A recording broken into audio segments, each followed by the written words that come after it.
32.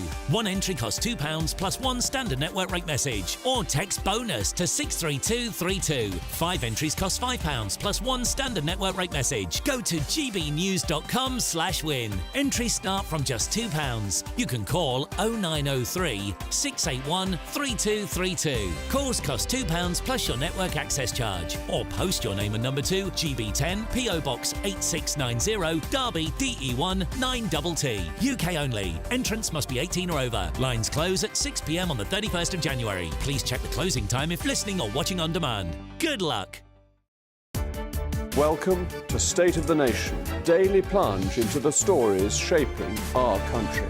I'm Jacob Rees-Mogg, and Monday to Thursday we bring you the insights, the facts, the truth about how our country is being governed. Because what happens in Downing Street matters down your street. Tune in to State of the Nation every Monday to Thursday, 8 to 9 o'clock. Only on GB News, the People's Channel, Britain's news channel. Good Afternoon Britain isn't just about us. The wonderful thing about this programme is it's about everyone watching. It's an interactive programme. Well, there absolutely is something to see here, and we're going to be talking about it more. Whether it's breaking royal news, Will, please bring us up to date. or indeed a particularly punchy speech in the House of Commons, Very, very curious. we bring it to you live, and then we bring you live reaction as well. That's Good Afternoon Britain, weekdays from midday. Only on GB News, the People's Channel, Britain's news channel. Why go out on a Friday night when Friday night comes straight to your home? Talking about. Join me and my A-team of top pundits. Chemistry tonight is electric. As we tackle the big stories of the day with wit, insight and fearless energy. Man of the people. It's all vibe. Just a filing cabinet on wheels with a tie on. So, order in Friday Night Live with me, Mark Dolan, every Friday at 8, only on GB News, the People's Channel, Britain's news channel. It's Patrick Christie's Tonight, and here we do things differently. It's explaining the absolute madness of this, doesn't it? It's explosive. I mean, this is very good. It's lively. 850. Your government sat there, Sean, and it did nothing. It's controversial. And the Middle East has been in turmoil since before I was born. It's everything you need to kickstart your evening. Everyone's had their Weetabix tonight. I love to see it. That's Patrick Christie's Tonight, weeknights from 9 p.m. Only on GB News, the People's Channel, Britain's news channel.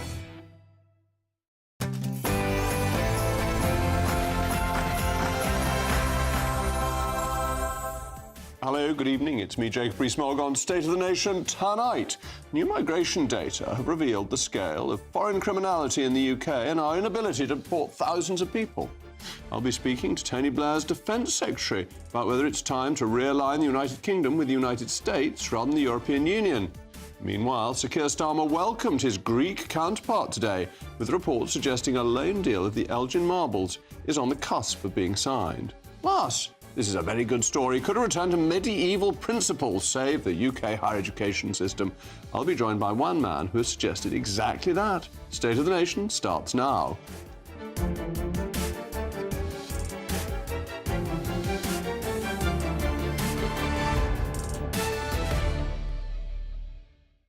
I'll also be joined by my most pugnacious panel, the former editor of The Sun, Kelvin Mackenzie, and the author and journalist Michael Craig. As ever, it's a crucial part of the programme. Let me know your views. Mailmog at gbnews.com. But now, it's your favourite time of the day, the News Bulletin with Lewis Mackenzie.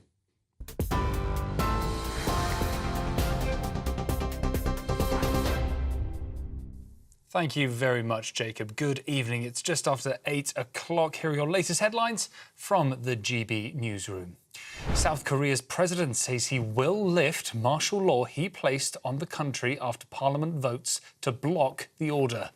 In a surprise live television address earlier this evening, Yoon Suk-yeol said the move was necessary to remove pro-North Korea elements and safeguard the country's constitution. It comes as the president accused the nation's opposition of controlling the parliament, sympathising with North Korea and paralysing the government with anti-state activities. These are live pictures from the capital Seoul, where large crowds are gathering outside the National Assembly. That's as soldiers and military vehicles have also been seen surrounding the nearby area. Downing Street says it's closely monitoring developments in South Korea and that UK nationals are advised to monitor travel updates. With some more breaking news now, MasterChef presenter Greg Wallace is facing fresh allegations of inappropriate sexual behaviour after he stepped down from the show last week. The BBC are reporting that one woman is claiming that Mr Wallace touched her on the bottom at an event, and another says he pressed his crotch against her while filming on a different programme. His lawyers have strongly denied he engages in behaviour of a sexually harassing nature. This comes as 2 Christmas MasterChef specials have been pulled from the BBC's festive lineup. We'll, of course, update you on that developing story as it comes through on GB News this evening. Now, Sir Keir Starmer says the UK won't choose between America and Europe, insisting both alliances are crucial in dangerous times. Speaking at the Lord Mayor's banquet in London, the Prime Minister rejected claims the UK must pick sides, pledging to deepen ties with the US while building relations with the European Union. The idea that we must choose between our allies, that somehow we're with either America or Europe, is plain wrong. I reject it utterly. Attlee did not choose between allies. Churchill did not choose. The national interest demands that we work with both. In other news, the fate of the Elgin Marbles remains in the hands of the British Museum. That's after the Prime Minister and his Greek counterpart failed to discuss the sculptures. When asked, a spokesperson confirmed the government has no plans to change the law, leaving the decision to the museum's trustees. It remains unclear if a loan agreement will be reached for these iconic pieces. 5 members of an organised crime group that smuggled 2.7 tonnes of cocaine in a shipment of bananas have been jailed. They were arrested by organised crime partnership officers at an industrial estate in Tottenham in February of 2021. That's after receiving 41 pallets of bananas into which the cocaine had been stored. The drugs had different branded stamps on them, which corresponded to particular organised crime groups that were going to sell them on the streets of the capital and wider parts of the United Kingdom. The drugs would have been sold at an estimated street value of £210 million. And finally, radio presenter Fern Cotton has revealed that she will undergo surgery to remove 2 benign tumours in her jaw. I've got a benign tumour just in my jaw here below my ear, another little tiny one above it. I'm very grateful they're benign, but they do need to come out. The presenter explained on social media that she's been told that the growing masses were benign but needed to come out as they were pressing on her glands. In the video, she thanked Davina McCall for her support, who also recently shared her experiences of a benign brain tumour. Well, those are your latest GB News headlines for now. I'm Lewis Mackenzie. There's more from me in an hour's time.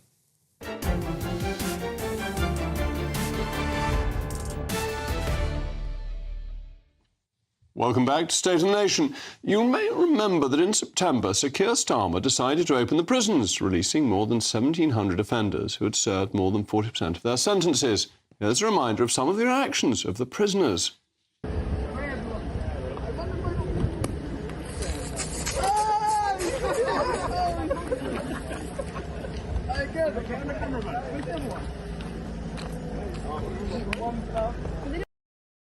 Well, you'd have thought they'd have won a Grand Prix. The consequence of this decision was predictable. Within a matter of hours, one convict released was accused of assaulting a woman before being charged and recalled to prison.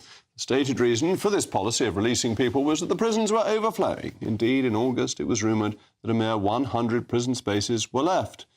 But of our prison population of 87,000, more than 10,000 are foreign, costing nearly £500 million a year to you, the taxpayer.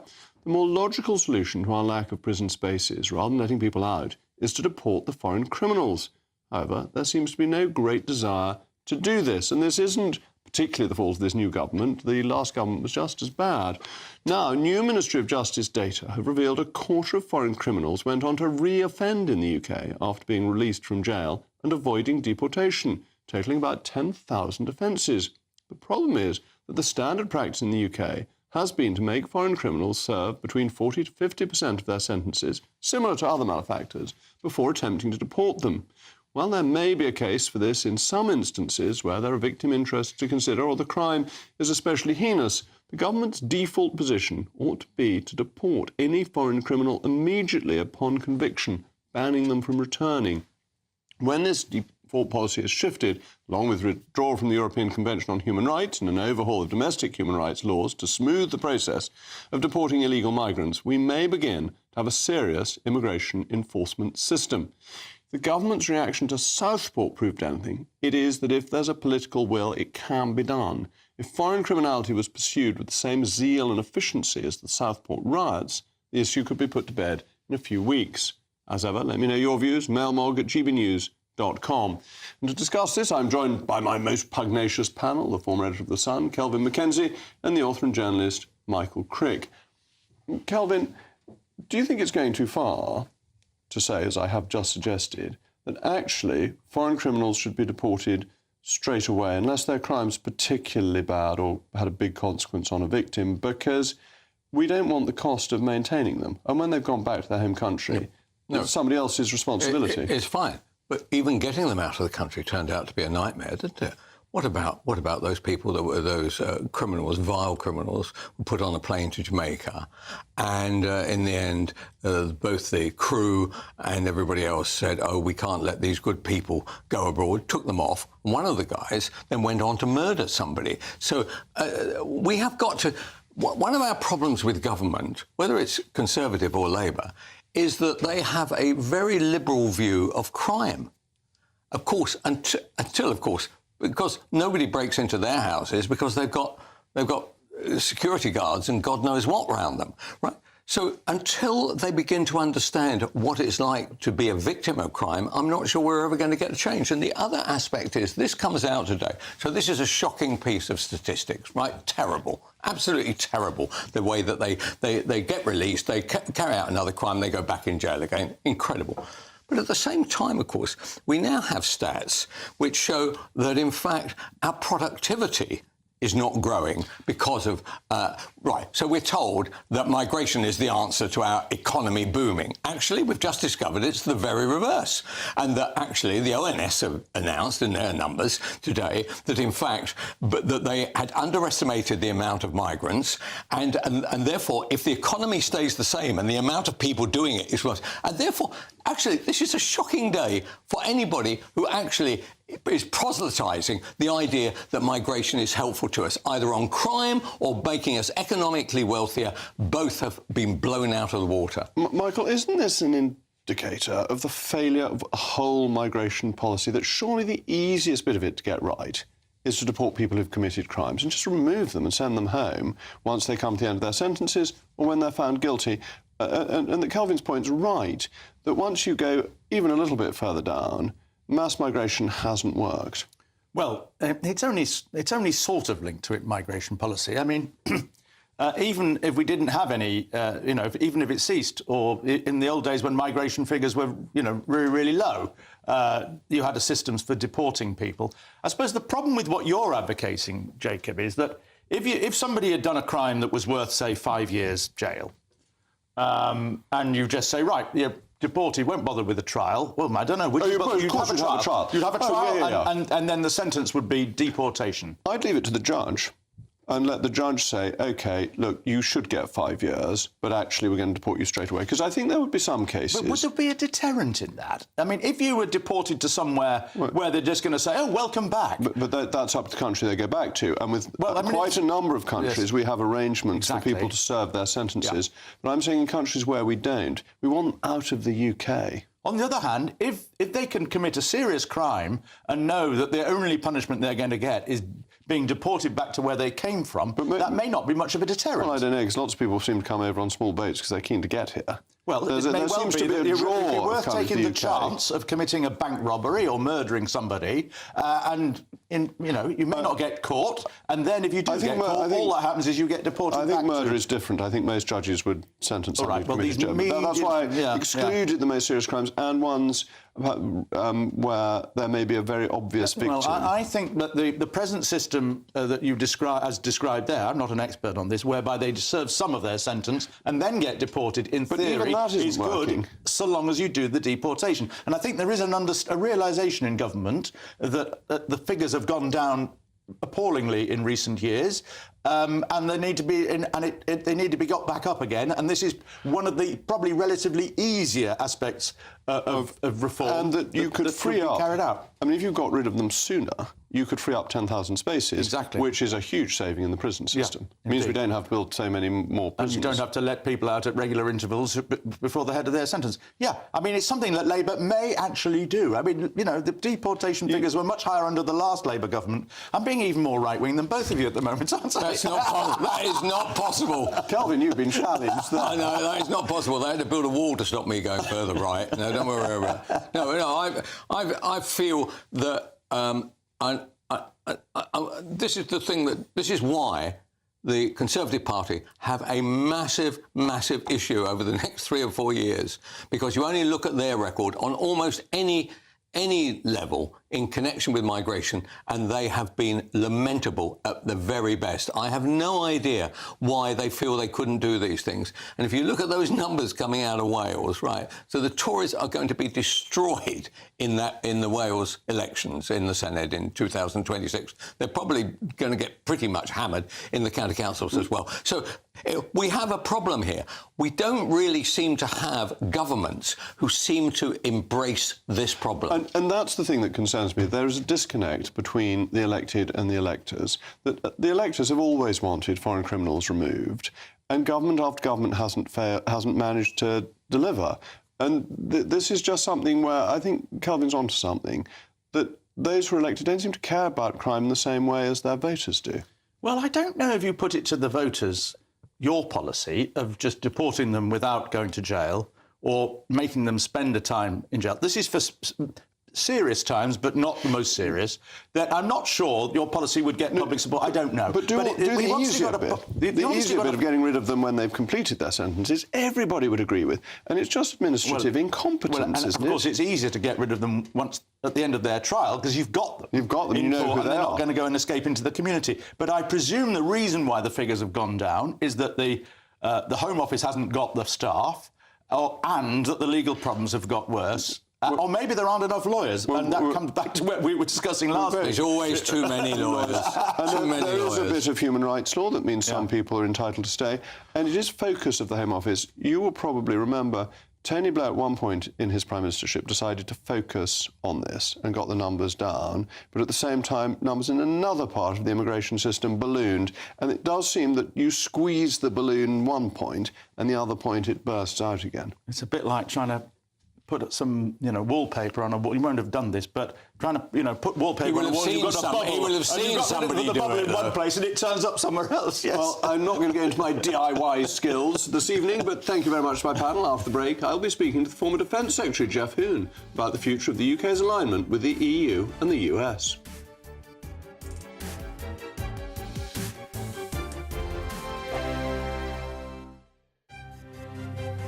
GB News Breakfast, every day from 6 a.m.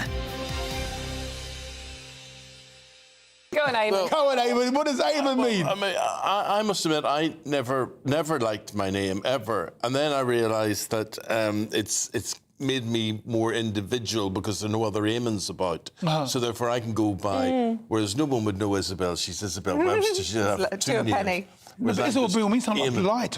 But I was named after the TV presenter. My mother was in hospital, couldn't think of a name, and the TV presenter, Eamon Andrews, popped up on the television, and she said, "Oh, he's got hair like my Eamon," and she called me Eamon after him. Oh, lovely! Oh, that may have determined what I ended up doing. My mum said if I was a boy, I would have been called Marius. Marius? Which I think is quite a weird choice. It is a Marius weird Webster. one. I'm forever grateful. I'll say this, whatever you call a child, however weird or strange, the child becomes that name. So Over half of us judge people instantly on their name. So we make assumptions on people based on their name. But I'm not sure I do, but I mean, you mentioning you changing your name from an African name to a more anglicised name. No doubt about that. So there's no doubt about that. Like, you know, if I'm on the blower, I sound like a London boy. Yeah. But I turn up as Keezy. Boy, mate, you don't belong around here. Yeah. That was what it was like 50 years ago. You know, now, I mean, and like even today. So sometimes today, you know, I get some speaking engagements, and I will wear my traditional wear because, you know, I've accepted Keezy and my African heritage. And then the abuse you get on social media, you're not British, call yourself English, mate. No. You know, and you get all sorts of lyrics. So a name, when a name says your ancestry is from another part of the country, part of the world, it can be detrimental. GB News, the People's Channel. We're proud to be GB News, the People's Channel, and as you know, we always love to hear your views. Now, there's a new way of getting in touch with us at gbnews.com/your-say. By commenting, you can be part of a live conversation and join our GB News community. You can even talk to me, Bev Turner, or any of the members of the GB News family. I'm Christopher Hope. From pop stars to politicians, I'll interview anybody in a pub who's got a political opinion. Join me every Friday on Spotify, Apple Podcasts, YouTube or gbnews.com, or wherever you get your podcasts. This is GB News, the People's Channel. Weekdays on GB News. Wake up to breakfast every day from 6 a.m. Followed by Britain's newsroom at 9:30. At noon, it's Good Afternoon Britain. Followed by Martin Daubney from 3 p.m. Only on GB News, the People's Channel, Britain's news channel.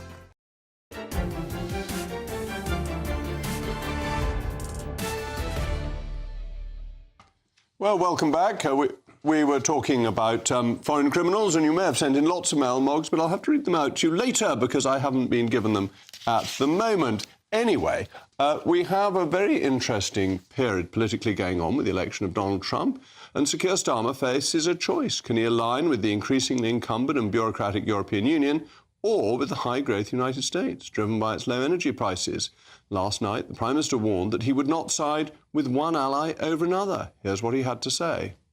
The idea that we must choose between our allies, that somehow we're with either America or Europe, is plain wrong. I reject it utterly. Attlee did not choose between allies. Churchill did not choose. The national interest demands that we work with both.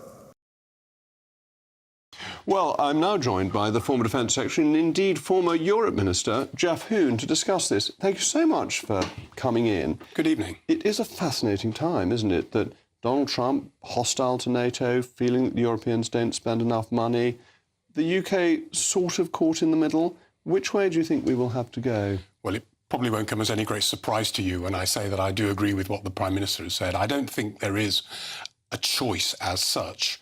I do think we have to preserve both our relationship with the United States as well as our trading relationship with the European Union.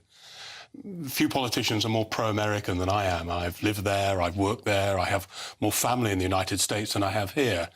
And obviously, as a former Defence Secretary, I'm well aware of the importance of our intelligence and military relationship.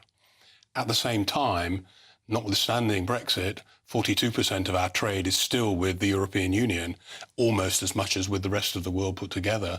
And in those circumstances, we can't afford to jump one way or the other because the risks for the country are considerable. And that's, of course, in an ideal world, but sometimes choices are forced upon you. That if Trump carries on with his threat to impose tariffs and is offering the UK a special deal, isn't that going to make our relationship with Europe more difficult, which will be pulling us and trying to persuade us that we need to be supporting them and allying with them? And that's a perfectly reasonable premise, but equally, the other premise is that we don't get a special deal, and therefore the logic of your argument would suggest that we had to go more closely with the European Union. And would we do that? Because in terms of tariffs on Chinese electronic vehicles, the UK hasn't followed either the US or Europe. We've done our own thing. But if we have tariffs on us, do we retaliate? Or do we say, well, actually our relationship with the US is so important that it would be a mistake to antagonise them further? Well, we have to work out our position. I think one of the problems about the election of Donald Trump prior to his inauguration is we're all speculating. There's been oceans of newsprint all about what might happen. And one of the things I feel quite strongly about Donald Trump is that rather than listening to what commentators suggest might happen, we are better off waiting to see what actually does happen. What he does, and sometimes he doesn't do what he has threatened. But if you take car tariffs, just as a simple example, there's a tariff into the US of 2.5%, tariff into the UK of 10%, but not on European cars. Now, theoretically, we've got a trade deal with the EU. We're free to set tariffs to the rest of the world. But the European car industry is under great pressure. The EU wouldn't much like it if we cut those tariffs for the US, would they? And so you've got to bear in mind not just the black letter of the law and the agreements that we've got, but that the pressures that will emerge if you do things that favour one side or the other. I totally agree with that, and I think we have to be very careful in judging where we place ourselves in those kinds of conversations. But I do believe that given the size of our trade with the EU, we do have to be extraordinarily careful not to alienate other European governments, because that 42% trade provides hundreds of thousands, if not millions, of jobs in the United Kingdom.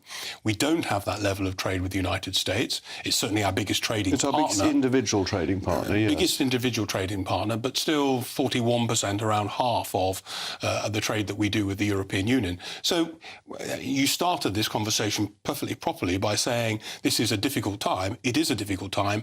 It will require considerable judgment by the government. And Ukraine, where Donald Trump's view seems to be that he doesn't want to carry on with the current policy, with President Zelensky saying that he would like to join NATO in return for a land exchange, not necessarily certain that Donald Trump would allow Ukraine into NATO. Where should we be going there? Because the UK has very much been a leader in persuading Western nations that Ukraine was important. The EU may well not have wanted to do very much if it hadn't been for the UK leading the way. That's absolutely right. And again, Ukraine is in the too difficult box at the moment because, again, we'll be speculating about what President Trump, once he takes office, might do. But let's take your words at face value. Let's assume that aid, financial military aid, is cut to Ukraine by the United States. That presents a real challenge, not only to the United Kingdom, but also to other European nations. I'm not a huge fan of President Trump, as you might anticipate, but one of the areas in which he's absolutely right is calling for more military spending in Europe. I knew there would become a day when I lived in the United States and talked to my family when there would be someone elected in the United States who would say clearly and categorically, why should US taxpayers be supporting military activity in Europe when European governments are not doing it for themselves? And that's a clear lesson that we have to learn from the present United States administration. And when he made these points last time round, when he was president, European spending went up. The UK is on a path potentially to 2.5%. Where, as a former Defence Secretary, do you think we need to get? And how do we afford to do it? Again, a difficult question.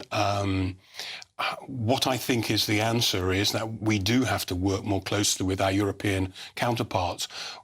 A number of issues when I was Secretary of State for Defence concerned interoperability, making sure that we could deploy forces together. They concerned trying to avoid duplication where too many European countries spend money on the same things and don't get the benefit that the US has of a much bigger budget, undoubtedly. There have been improvements significant in those areas since I left the MOD, but nevertheless there are still problems. We need to work much more closely with our military colleagues on the continent in order to make European defence effective. To ensure the money is spent better, but then you've got the issues, you've got France at the moment with a budgetary crisis.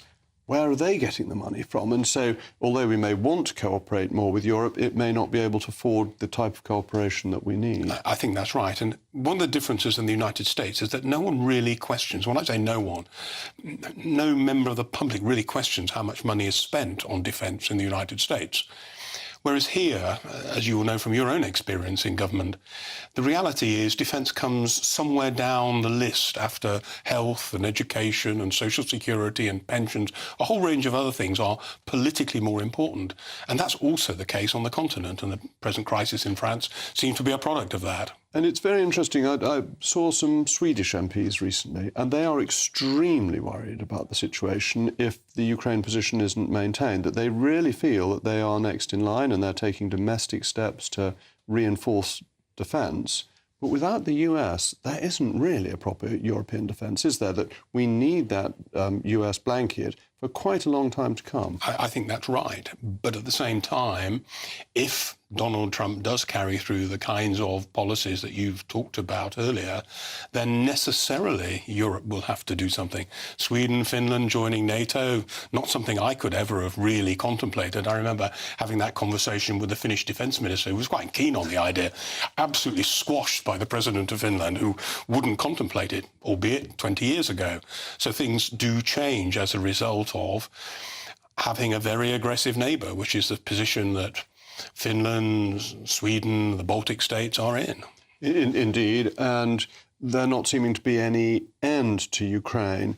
And this is where it does become a big issue between the EU and the US, that if Trump is putting pressure on us to go more in his direction, and the reward for that is maintaining NATO, that really puts Keir Starmer in a difficult position, doesn't it? Because of all the points you make about trade, but that Trump is a strong man. He likes to get his own way. He will be applying pressure to the UK to join the US camp. All the things I've read about President-elect Trump is that he's a deal maker. He offers something and wants something in return.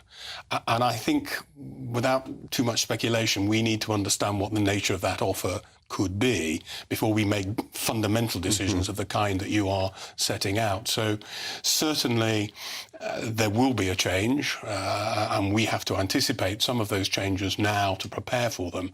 But actually, I still think it comes down to what he actually does rather than what we think he's going to do. But diplomats have to try and work out what he's going to do to prepare for it and try and calculate what the various options are. And it does seem as if he has a particular eye for the EU. He never seemed to be very fond of the EU as an institution. I think partly that's because the EU does stand up to the United States in a way that individual countries have not been able to. And certainly in my days, both as Europe Minister and prior to that as member of the European Parliament, the fact that European nations stood together, specifically in trade matters, did mean that the US had to take them seriously, because the US has a huge amount of investment in Europe. Well, thank you very much. Many years ago, my father met Jeff and came home saying what a brilliant man he was. So I'm very pleased to have him on the programme this evening and hope he'll come back. In a moment, has the Prime Minister lost his marbles, specifically the Elgin Marbles? Find out in a moment. Plus, we'll be revealing the true scale of Labour's governance by talking shop. Hello there, good evening. Welcome to your GB News weather update from the Met Office.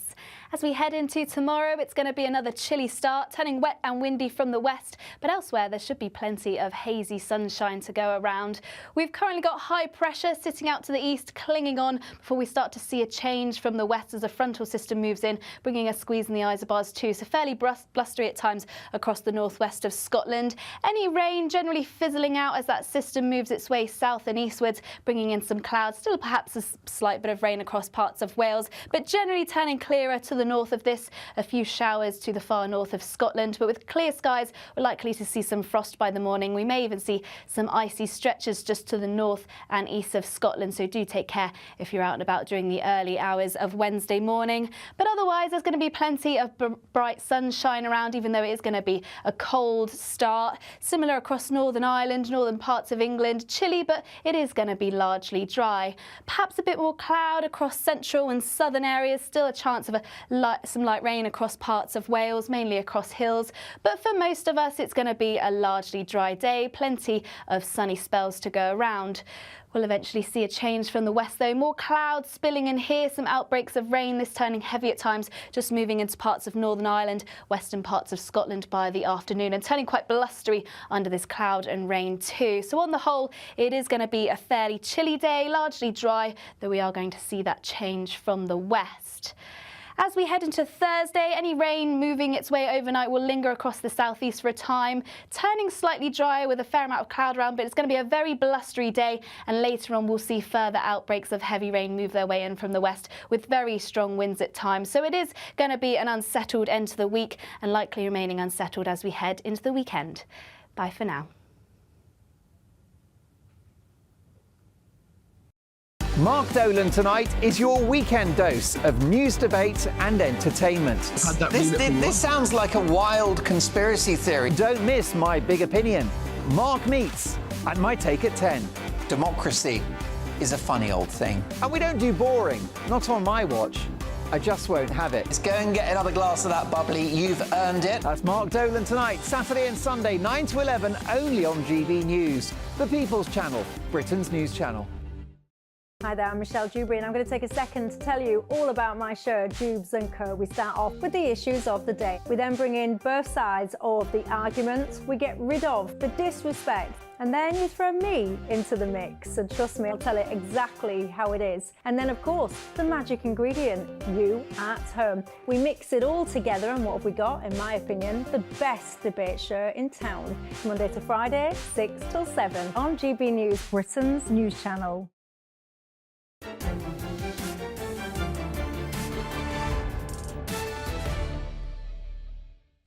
Welcome back. I'm still Jacob Rees-Mogg, and we've been discussing the US versus the EU, and the Mailmogs have this time come in. Alexander says Starmer clearly wants to drag us back into the European Union while schmoozing's a great word, Trump to keep him happy. And Christopher, Jacob, I thought we took sovereignty back. Why can't we have the best deal from both of them? What am I missing? The Prime Minister, the Reverend Keir Starmer, met his Greek counterpart earlier today, and while Downing Street insisted the subject of the Elgin Marbles was not discussed, experts have said a loan return deal is close. It seems a number of people within the British establishment are intent on undermining our history. The Elgin Marbles were obtained legally by the Earl of Elgin in 1816. Indeed, we still have a receipt for them. Well, I'm joined now by Alexia Tassouli, the Athens-based diplomatic correspondent. Thank you very much for joining me.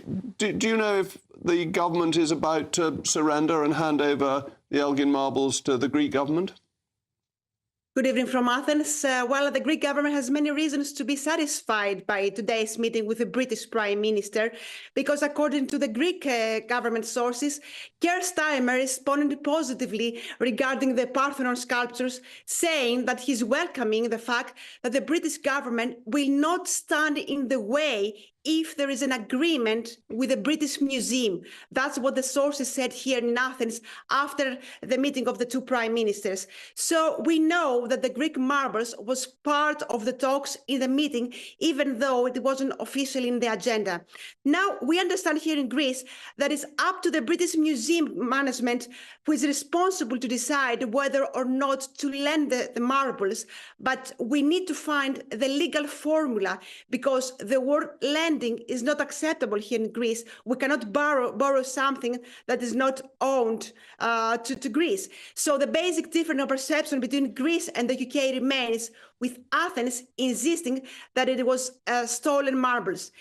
If the formula, the legal formula, is agreement with the British Museum, then according to the Greek government sources, then the British Prime Minister will not have an object on that.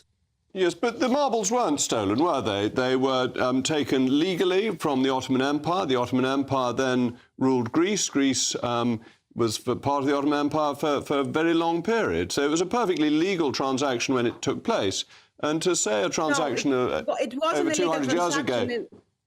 No, it wasn't a legal transaction. It was taken from the Ottoman Empire, and it wasn't legal at all. The Greek marbles are Greek, and it's interesting to say that there is a recent poll in Great Britain which says that more than half of Britons, 53%, in favour of in the return of the Parthenon sculptures to Greece.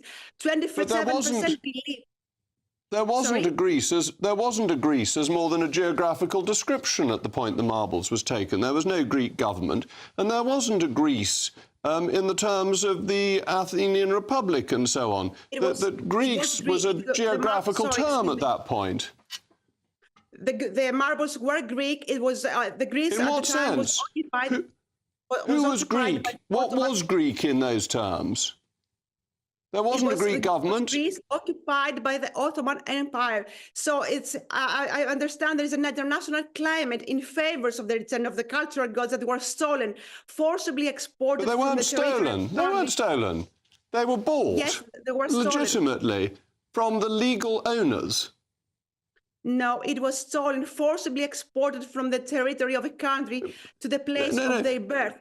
There is a moral issue that runs through the policies of the major museums and in general the Cultural Policy International notes. This is nonsense. To say that things that were legal 200 years ago are suddenly illegal doesn't make any sense at all.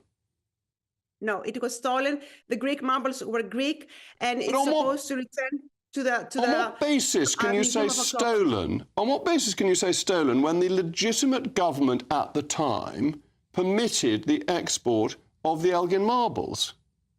The Greece has, for many years, has a very legal formula, has all the papers needed to say that the marbles were stolen from Greece,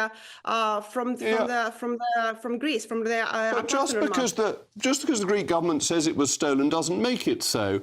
Nonetheless, thank you very much for joining me, Alexa, because now I'm going on to my panel in other news, because Labour has mastered the art of governing by talking shop. On average, it has issued a new review every 2.5 days. Everything from milkshakes to junk food to ninja swords to the right to buy. Labour had 14 years in opposition to think of something to do, but instead of governing, it's decided endlessly to review things. So, Michael, they're your friends in the Labour Party. Why can't they think of proper policies? Why didn't they spend 14 years in opposition? Well, exactly my point. I mean, I suppose you had the problem with the Corbyn years, so that was 6 years, 5 years between 5 years, wasn't it? Yes, 4 years between 2015 and 2019. But Starmer had 4 years. Yeah, and the problem was it was only really towards the end of the last Parliament that Labour seriously thought, hey, we're in with a chance here, lads. And they put all their efforts into winning the election and not enough effort into deciding what they were going to do if they won it. And this has been a huge mistake. Now, there are other reasons why you have talking shops. For instance, there may be areas of policy where there isn't enough money and you just can't actually do it right now, given the current state of the finances. But, I mean, from the way you describe it, and it's all based on a Mail article, and we'll see maybe more tomorrow, there is too much talking. I always remember the Dardanelles Commission. Being a historian, you probably know more about the Dardanelles Commission than I do, but the disastrous Dardanelles campaign in 1915, for which Winston Churchill got the blame, they had a commission and looked into that, and it was a matter of months, that's all. Whereas now, something like that would take 10 years, and these talking shops really ought to speed up instead of slow down. Well, that's right, isn't it? We've got far too many commissions, we've got inquiries, we've got the COVID inquiry going on. It's a huge waste of public funds. Look, the guy running the joint currently is a lawyer, right? And unless there is a big pile of paper there, like this, right, he's not happy. He turns out to be, actually, I somehow wonder whether he now recognises that this job is not for him, that there will be people who can do this great stuff, and Blair may well have been one of them. But certainly he's not one of them. So unless he's getting the detail, when he reads it, he won't read it, but somebody will read it for him and say, we should do this. But what I can't understand is this. So there's a whole load of very small things that are being looked at. As of next May, South Western Trains, which I am a commuter on, is going to be nationalised. Now, I would not normally drop a tear, right? After all, it's been lamentable for South Western Trains.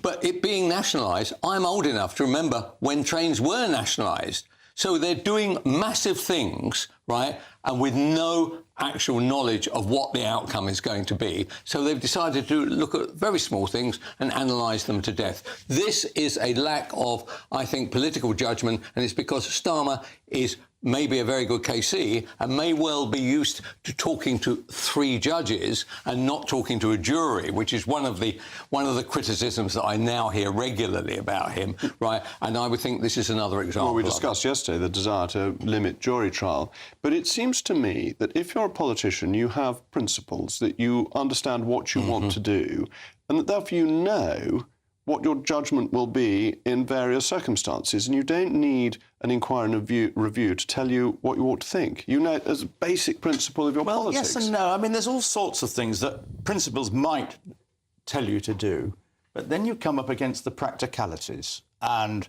whether you can do this legally or whether there'll be some ramifications you haven't thought of. And, of course, one of the problems that we've seen of this government so far is that they've been doing things without reviews, without any thinking at all. And really, for people on your side, you can't have it both ways. I mean, presumably you would have preferred the government to have had a review into inheritance tax and farmers first and then decided to do the policy or not after a review, rather than just go straight into it. Actually, I don't believe these reviews. I think they're basically dishonest, that you say you will have a review and you then do what you intended to do in the first place. I think there's some truth in that as well. So, no, I don't think a review would have made any difference. They would have just said, oh, the review says it's all marvellous. And, I mean, governments do this, that they ignore the representations they don't like. They say they're all automatically generated or they were a petition. Is that what you did when you were a minister? I certainly didn't, no, but then I knew what I wanted. I knew what I wanted to do. No, but did you have reviews? That you didn't set up any reviews that you then ignored? I tried to avoid reviews. Well, weren't you there long enough? Completely a waste of time. Anyway, thank you very much to my panel. After the messages from our sponsors, I'll be speaking to a man with a plan to save the higher education system wonderfully by returning to medieval principles. Back to the Future.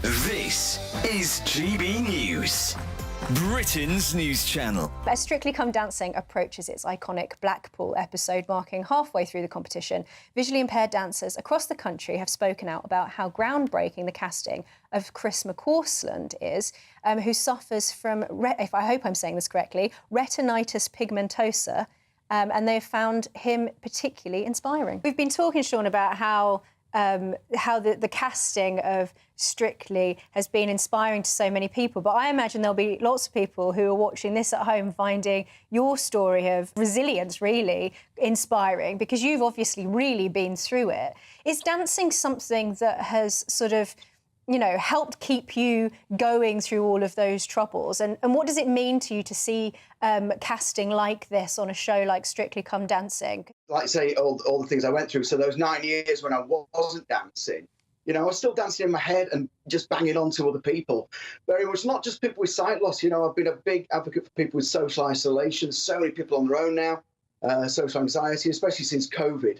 And I just want people to get out. The stuff that I'm doing and all the stuff Chris is obviously doing, it will inspire others. Again, like I say, just not people just with sight loss. I had so many people come up to me in the early days, guys, and now that say, you know what, Shawnee, I've seen you do it, so I'm just going to do it. But you just got to get over yourself, because if you bother to do the maths, you know, because all it is maths and walking. Yeah. You know, that's all it is. Maths and walking actually sounds quite difficult. Sean, thank you. Oh, come on, mate. Can you shout? Can you walk? Crack on. Sean, you're an inspiration. Thank you, mate, for joining us this morning. Really appreciate it. You're a star, and so glad. Just before I go, I'm just going to say this is Kev. Here's Kev. GB News, the People's Channel. Join me, Nana Akwe, for an informative, interactive news programme with a difference. It's fun. No, he didn't say that, Dave. I'm so surprised. I think there's an element of truth to that. Join me from 3 p.m. every weekend, only on GB News, Britain's news channel.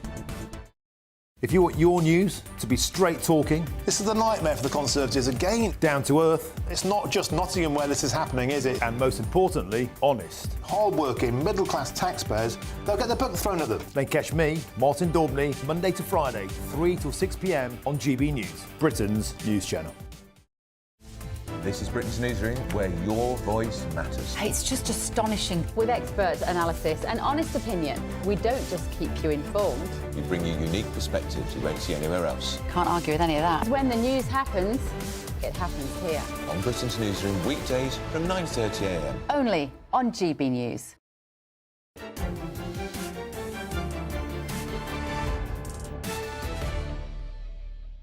Welcome back. The total student debt in the UK is estimated to be over £200 billion, with the average student expected to take on about £50,000 of debt.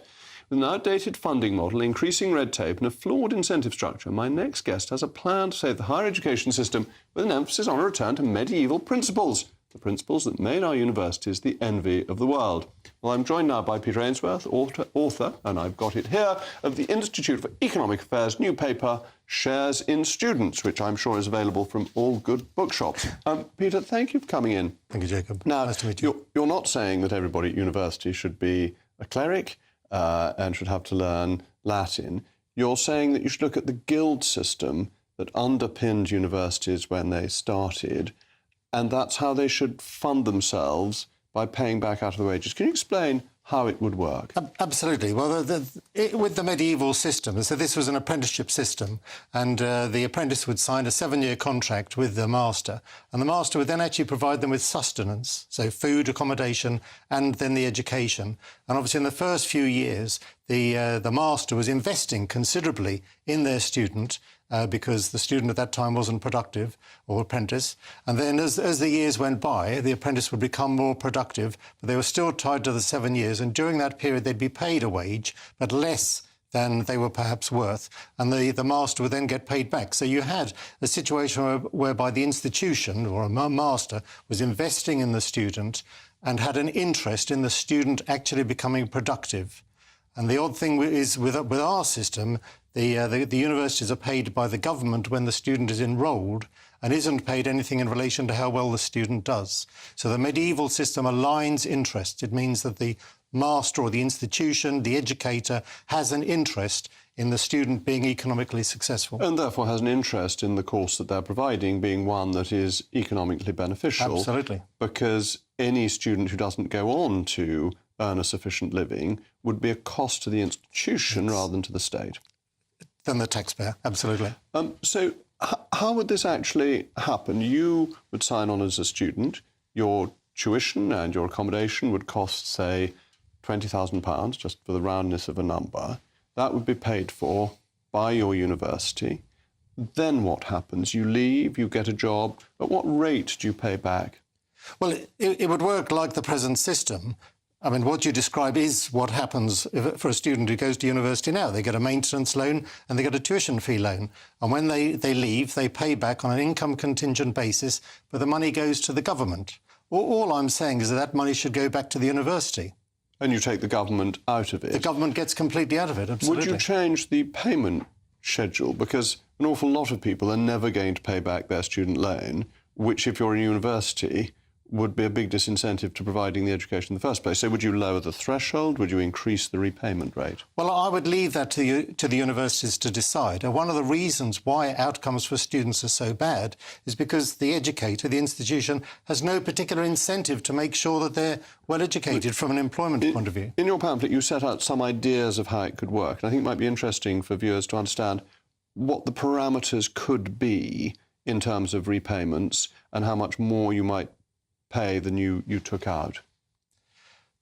Well, the loans that I'm proposing, they would work in a similar way to the way students pay back at the moment. So you have a threshold, as you say, £25,000 now, and then if you earn more than that, you start to pay some money back at the moment to the government. So all you would do is the university would set those terms. I don't want to suggest that I, sitting here, know exactly what terms are best. But my point is that the universities could set different terms for different courses, and you would structure them so that if it was an occupation where typically you had a small number of people who earned a lot of money and a lot of people who didn't earn so much, you would make the ones who earn a lot pay back a lot more to cover for the others. If you had something like medicine, where actually everybody earns about the same, you would have a lower multiple, so everybody would tend to pay back the same. And this funding would be a tradable instrument, wouldn't it? So if you were a university, you could make the loans, you could process the loans, but you could then sell them into the market if they were for medical students, because you'd know the payment back that you would get. It would be almost as good as a government bond in terms of its marketability. Absolutely. Longer term, it would be a very attractive asset for pension funds because their liabilities are tied to people's earnings and they have to try to match that liability with gilts. This would be a perfect asset for them. And I should say there are some institutions doing this. There is a small outfit called Student Finance who is issuing loans to universities on this basis in the UK, and there's more of this going on in the United States, of course. And you would allow the university to set a fee level as it saw fit. It wouldn't be set by the government, because the government has set a fee level which was meant to be a maximum, and it's turned out to be the only level charged. Yes, absolutely.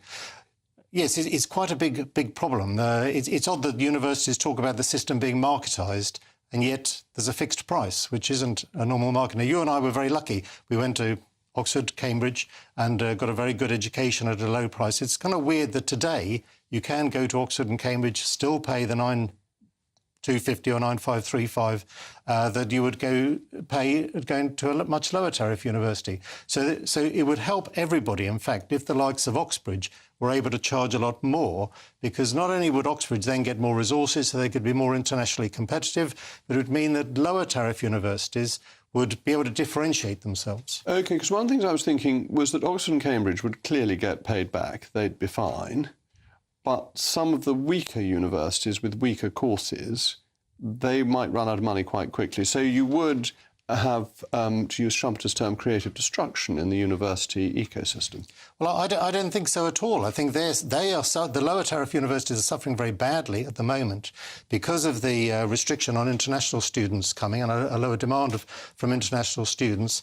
The higher tariff universities, the Russell Group, Oxbridge, have been taking in a wider range of domestic students, and that's created a shortfall in students for the lower tariff universities. So it's the present system that is causing a problem for them.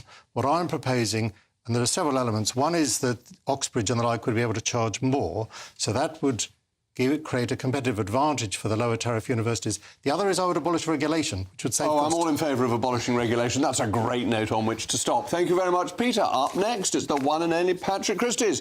Patrick, what's on your show this evening? Well, Britain braces for an onslaught of Syrian refugees, Jacob, but should we take a single one of them? Have we already done our bit? Armed police at Christmas markets, we're being told that's normal. It's not normal, and it certainly shouldn't be. We all know what the threat is there.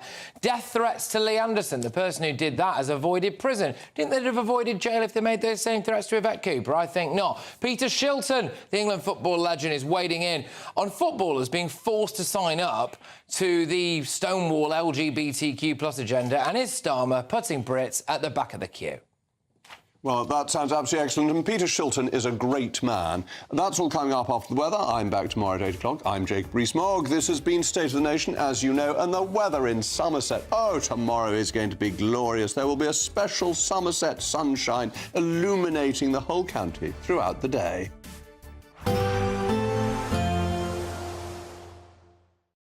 We'll see a cold snap, which will quickly develop into a warm front. Boxed Boiler Repairs, sponsors of weather on GB News. Hello there, good evening. Welcome to your GB News weather update from the Met Office. As we head into tomorrow, it's going to be another chilly start, turning wet and windy from the west, but elsewhere there should be plenty of hazy sunshine to go around. We've currently got high pressure sitting out to the east, clinging on before we start to see a change from the west as a frontal system moves in, bringing a squeeze in the isobars too, so fairly blustery at times across the northwest of Scotland.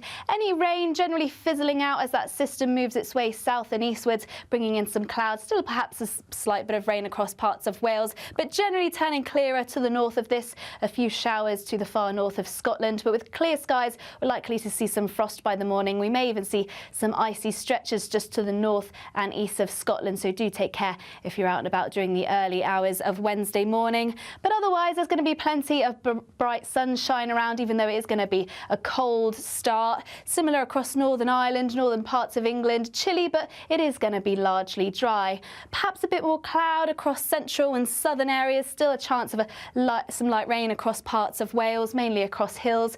But for most of us, it's going to be a largely dry day. Plenty of sunny spells to go around.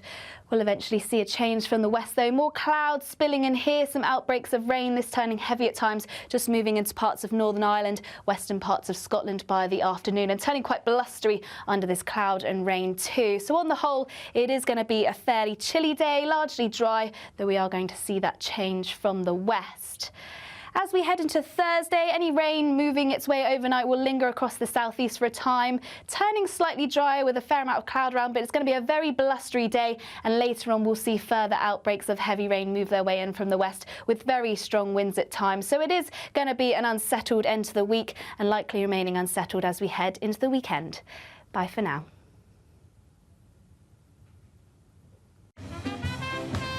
There will be a light breeze in the morning, leading to a warm front. Boxed heat pumps, sponsors of weather on GB News. It's the biggest, greatest Great British giveaway so far, with your chance to win a spectacular £50,000 in tax-free cash. 2025 could be amazing, with plenty of treats, holidays and fun on the horizon. How would you enjoy that cash? £50,000 will make someone our biggest ever winner. For your chance to win, text cash to 63232. One entry costs £2 plus one standard network rate message, or text bonus to 63232. 5 entries cost £5 plus one standard network rate message. Go to gbnews.com/win. Entries start from just £2. You can call 0903 681 3232. Calls cost £2 plus your network access charge, or post your name and number to GB10 PO Box 8690 Derby DE1 9TT. UK only. Entrants must be 18 or over. Lines close at 6 p.m. on the 31st of January. Please check the closing time if listening or watching on demand. Good luck. It's Patrick Christie's Tonight, and here we do things differently. It's explaining the absolute madness of this, doesn't it? It's explosive. I mean, this is very good. It's lively. 850. Your government sat there, Sean, and it did nothing. It's controversial. And the Middle East has been in turmoil since before I was born. It's everything you need to kickstart your evening. Everyone's had their Weetabix tonight. I love to see it. That's Patrick Christie's Tonight, weeknights from 9 p.m. Only on GB News, the People's Channel, Britain's news channel. Good Afternoon Britain isn't just about us. The wonderful thing about this programme is it's about everyone watching. It's an interactive programme. Well, there absolutely is something to see here, and we're going to be talking about it more. Whether it's breaking royal news, Will, please bring us up to date, or indeed a particularly punchy speech in the House of Commons. Very, very curious. We bring it to you live, and then we bring you live reaction as well. That's Good Afternoon Britain, weekdays from midday. Only on GB News.